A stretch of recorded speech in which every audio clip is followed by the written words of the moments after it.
14 mai 1610, les arbres sont fleuris, la ville de Paris est belle et le soleil brille. Le monde est vraiment parfait.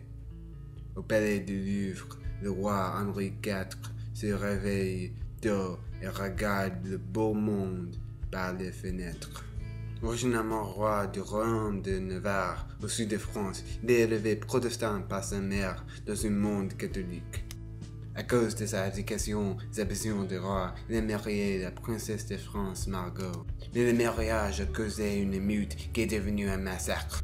Henri a survécu, mais il est attrapé par les rois de France avec qui il vivait pour 4 ans. Il dit: je suis un roi juste, un héros de la protestantisme, un conquistador des régions. Quand il vivait avec le roi de France, il est traité très bien, mais quand l'ancien roi est mort, il devait battre le nouveau roi, Henri III. Il dit: je suis un homme de la Renaissance, un roi impopulaire et un conspirateur du massacre. Et contre Henri de Guise, le chef de la Ligue catholique, les catholiques extrêmes, il dit une prière. Il était très populaire, il n'aimait pas le futur Henri IV. Au fin de la guerre, le roi Henri III a tué Henri de Guise et le prince de la France est mort. Henri IV est devenu héritier de France. Le jour de Louis, 14 mai, Henri IV doit bâtir la ville de Paris. Il dit ses adieux à sa deuxième femme Marie et elle l'embrasse. Le roi dit encore adieu et part en carrosse pour le front de la guerre contre l'Espagne.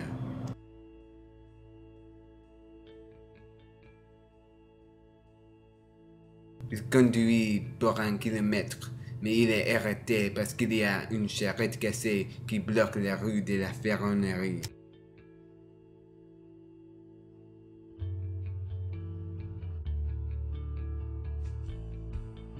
À ce moment, un catholique fou qui s'appelle François surrit son sourire dérangé. Il croit que le roi a été catholique seulement pour devenir roi.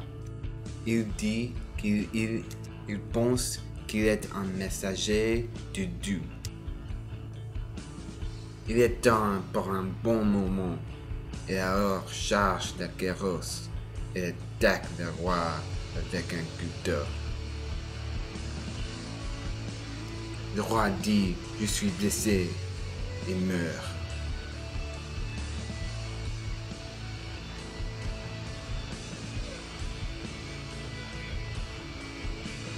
François est arrêté par la police, condamné à mort.